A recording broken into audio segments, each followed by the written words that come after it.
భారీగా పెంచిన OG cinema ticket ధరల మీద ఆంధ్రప్రదేశ్ తెలంగాణలో పెద్ద చర్చ జరుగుతూ ఉంది. అయితే తెలంగాణలో భారీగా పెంచిన ఈ సినిమా టికెట్ ధరల మీద హైకోర్టు స్టే ఇచ్చేసింది ఫస్ట్లోనే, రిలీజ్ కంటే ముందే. అయితే ఇది డెఫినెట్లీ సినిమా యూనిట్కి చాలా పెద్ద శరాఘాతమే. ఇప్పుడు మనం చూస్తే సినిమా రిలీజ్ అయిన సెకండ్ డేనే చాలా థియేటర్లు అయితే ఖాళీగా కనిపిస్తూ ఉన్నాయి. మనం ఆన్లైన్లో టికెట్లు వెతుక్కున్నాం. ఫ్యాన్స్కు తప్ప న్యూట్రల్కి పెద్దగా నచ్చే అంశాలు లేవు అని చెప్పి అభిప్రాయాలు 2 రోజుల నుంచి వస్తూ ఉన్నాయి. ఈ క్రమంలో ప్రీమియర్ షోల పేరైనా, లేకుంటే ఫస్ట్ వారం 10 రోజులైనా, దసరా సెలవులు ముగిసేలోపు అయినా టికెట్ ధరలు భారీగా పెంచితే వచ్చే వాళ్ళ దగ్గర నుంచి అయినా కనుక డబల్ ట్రిపుల్ డబ్బులు వచ్చేస్తాయి. కానీ తెలంగాణలో ఆ అవకాశం లేకుండా పోయింది. ప్రీమియర్ షోలకు నో, పెంచిన టికెట్ ఛార్జీలకు నో, సింగిల్ జడ్జి నో అనేసారు. ధర్మాసనం దగ్గరకు పోయారు. ధర్మాసనం ఏం చెప్పింది, మళ్ళీ ఇంకోసారి సింగిల్ జడ్జి దగ్గరికి వెళ్ళి మీ వాదనలు వినిపించుకోండి, కానీ ఈ సినిమా టికెట్ ధరలు పెంచడం ఏంటి ఇదంతా అని చెప్పి వాళ్ళు కూడా అబ్జెక్షన్ చేశారు. ఇదంతా తిరిగి మళ్ళీ తెలంగాణ హైకోర్టు సింగిల్ జడ్జి ముందుకు వచ్చింది. 4వ తేదీ వరకు సినిమా టికెట్ ధరలను పెంచుకోవాల్సిన అవసరం. ఈ క్రమంలో ఒకవేళ టికెట్ ధరలు పెరగకుండా ఇప్పుడున్న కలెక్షన్సే ఇలాగే ఉండి, లేకుంటే ఇంకా తగ్గిపోతాయి కదా రోజు రోజుకు, అలా అయితే సినిమాకు నష్టం వస్తుంది. మళ్ళీ సినిమా హీరోనే తన రెమ్యూనరేషన్ నుంచి వెనక్కి ఇవ్వాల్సిన పరిస్థితి వస్తుంది. వాళ్ళకి నష్టం చేకూరుతుంది. ఇప్పటికే బ్రేక్ ఈవెన్ అవుతుందా లేదా అని తంటాలు పడుతూ ఉన్నారు.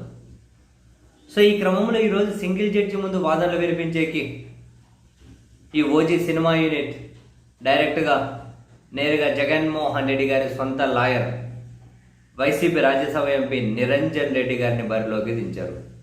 ఇంట్రెస్టింగ్, నిరంజన్ రెడ్డి గారిని బరిలోకి దించారు.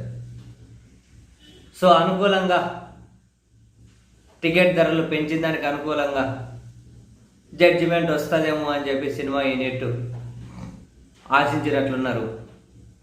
సీన్ కట్ చేస్తే వాస్తవానికి నిరంజన్ రెడ్డి గారి వాదన కూడా చాలా పేలవంగా ఉంది. మరి ఇంతకుమించి వేరే వాదనగానే లేదేమో ఈ ఎపిసోడ్లో. పెంచిన సినిమా టికెట్ ధరలను సమర్థించుకుంటూ నిరంజన్ రెడ్డి గారు ఏమన్నారంటే, ఈరోజు తెలంగాణ హైకోర్టులో ఏమన్నారంటే, స్టార్ హోటల్లో కాఫీ 500 ఉంటుంది. సినిమా ఏమంటారు, ఇప్పుడు క్రికెట్ మ్యాచ్ చూడాలంటే 1200, 1500, 2000 అంటారు పై. దిల్జిత్ షో అంటే వేలల్లో ఉంటుంది. అనిరుద్ధ్ వచ్చి ఒక షో ఏర్పాటు చేయాలంటే వేలల్లో ఉంటుంది. సో దాని ధర ఏంటి అన్నది వాళ్ళు నిర్ణయించుకుంటారు. మరి ఎందుకే ఇప్పుడు సినిమా టికెట్ ధరలను తగ్గించమని పిటిషన్ వేసిన వ్యక్తి ఎవరైతే ఉంటారో ఆ వ్యక్తి క్రికెట్ మ్యాచ్ ఫీజు తగ్గించండి, 100-200 పెట్టండి అని ఎందుకో పిటిషన్ వేయడు. ఆ వ్యక్తి ఎందుకో దిల్జిత్ షో 10,000 ఉంది 200కు తగ్గించండి అని చెప్పి ఎందుకో పిటిషన్ లేయరు.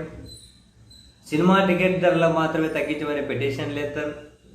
ఈయన పెంచిన ఛార్జీ ప్రకారం సినిమా చూడలేకపోతే తగ్గింపు అమల్లోకి వచ్చిన తర్వాత, రేట్లు తగ్గిన తర్వాత చూడమనండి అని చెప్పి నిరంజన్ రెడ్డి గారు నిజంగానే ఒక పేలవమైన వాదన వినిపించారు. ఎందుకంటే స్టార్ హోటల్లో 500 ఉంటుంది కాఫీ అని అంటే, స్టార్ హోటల్ లేకపోతే రోడ్డు పక్కన తాగుతారు 5 రూపాయలు 10 రూపాయలు ఇచ్చి. స్టార్ హోటల్కి ఆ బలిసినోడు పోతాడు, రోడ్డు పక్కన వాడికి అందుబాటులో ఉంది కదా 10 రూపాయల దగ్గర తాగుతాడు. సినిమా టికెట్ క్రికెట్ టికెట్ 1500 ఉంది అంటే, అవునా దగ్గరికి వెళ్ళి చూసేవాడు పోతాడు, లేకపోతే టీవీలో చూస్తాడు, అందుబాటులో ఉంది కదా.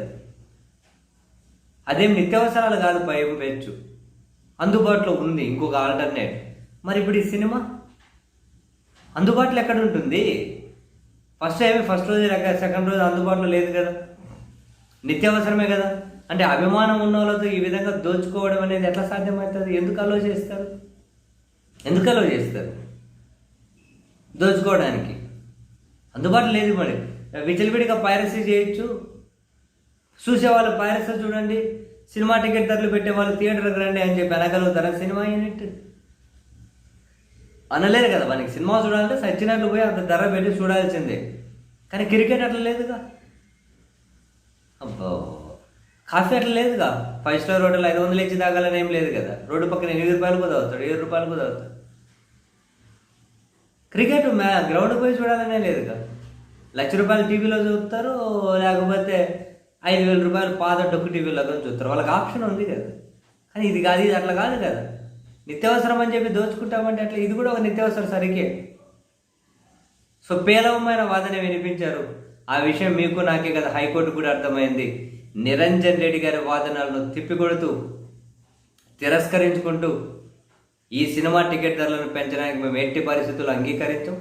అసలు సినిమా టికెట్ ధరలు పెంచాలని మీరు ఎందుకు నిర్ణయం తీసుకున్నారో ఒక కౌంట్ అఫిడవిట్ దాఖలు చేయండి అని చెప్పి ప్రభుత్వానికి ఆదేశాలు ఇచ్చుకుంటూ తదుపరి విచారణ మళ్ళీ అక్టోబర్ 9కి వాయిదా వేసింది తెలంగాణ హైకోర్టు.